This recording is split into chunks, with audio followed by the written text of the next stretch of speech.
I'm a 10-year cancer survivor, and I've been in remission for 6 years. In this video, we'll share what Steven's treatment was like. Hi, I'm Amy. And I'm Steven.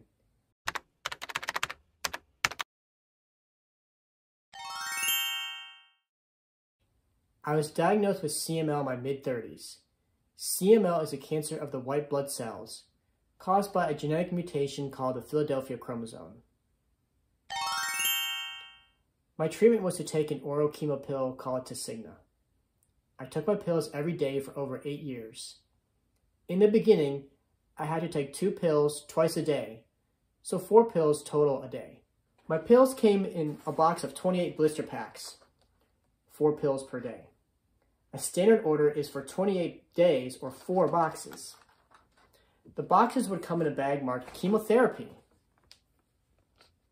There were 2 doses of pills, a 150 milligram dose and a 250 milligram pill. I first started on the 200 milligram pill and eventually changed to the 150 milligram pills.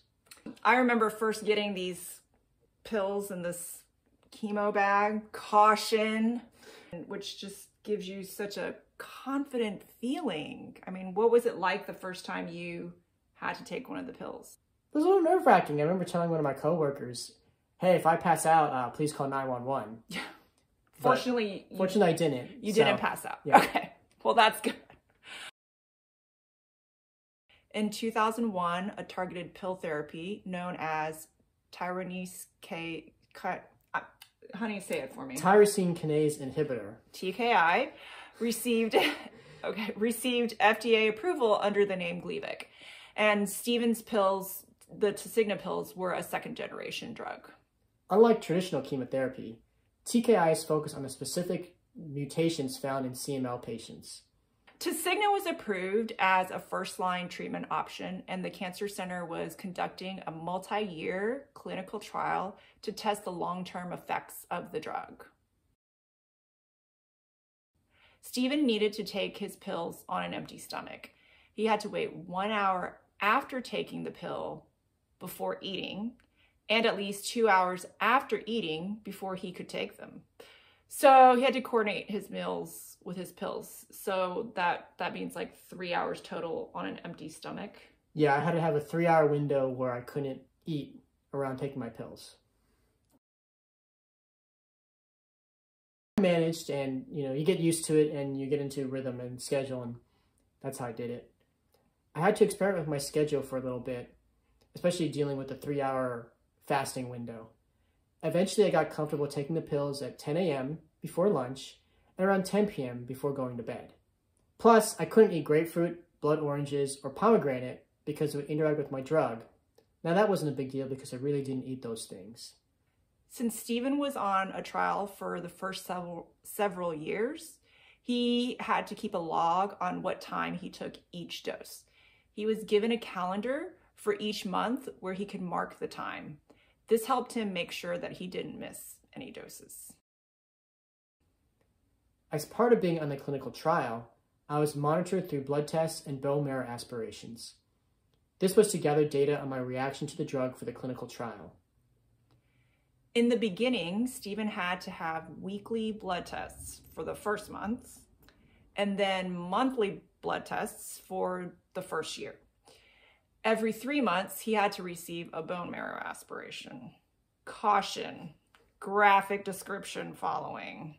In a bone marrow aspiration, a technician sticks a hollow needle through the hip bone and into the bone marrow to remove a liquid sample of cells. Although not the worst experience in the world, having a bone marrow aspiration is like receiving a good kick in the behind. I was generally sore on my backside for the next 24 hours. After year 2, Steven was able to stop having bone marrow aspirations. Yay! He only needed blood tests every 3 months, and eventually he got to the point of only needing blood tests twice a year. He could see his doctor after those semi-annual blood tests. In the beginning, I was paranoid about every little side effect and feeling that was happening to my body. Fortunately, I had a research nurse as part of the drug trial, and I was able to email the nurse questions. I'm fortunate that I responded well to my treatment. When I started my trial, The nurse gave me a long list of side effects. I'm glad I only experienced a few minor side effects. In the beginning, Stephen's legs were sore, and I remember his skin felt kind of like raw chicken skin. He had some mild headaches in the first few weeks, but drinking a lot of water helped with those side effects. I also dealt with some thinning hair, and I would bruise and get skin infections more easily. For years, I dealt with elevated bilirubin, which is a liver enzyme. Because of this, after 3 years, Stephen's doctor reduced his dose from 4 pills to 2 pills a day. And he also stopped drinking alcohol to help his liver. To some, not drinking alcohol may be hard to swallow, no pun intended, but in the big picture, giving up alcohol was a small price to pay for me to live the life that I had. Although there can be issues with any treatment, the saying now often goes that people die with CML, not from CML. Stephen found that educating himself as much as possible helped him get through his fear and through the initial unknowns. I read studies done on my drug to understand treatment goals and common side effects. I read and contributed to message boards on the Leukemia and Lymphoma Society website, or LLS. I realized there are no silly questions with the cancer diagnosis. The best way to be comfortable with your health and the treatment plan is to constantly ask questions. Since CML is never technically cured without a bone marrow transplant, when I was first diagnosed, the expectation was that I would need to take my pills forever. But more recently, doctors have been performing trials to take people off the drugs and see if they're totally cured. This is called Treatment Free Remission, or TFR. At the end of 2019, after over 8 years on the drug, Stephen was able to stop taking his pills. It's been almost 18 months without drugs, and Stephen is still in remission. Yay! Everyone's cancer experience is different, and there are many different treatment options. We're here to support each other and learn from each other. We're all part of Team Heal, and we want to hear from you. So our question of the day is, what side effects did you deal with from your treatment? Comment with your answers below and we'll write back. Please join Team Heal by hitting the subscribe button and clicking the bell. We all need teammates to support us in living a healthy lifestyle. We're here to coach cancer survivors and caregivers on how to live healthy lives, and we want you to be part of our team of healing. We're Amy and Stephen from the Heal Every Day Together channel.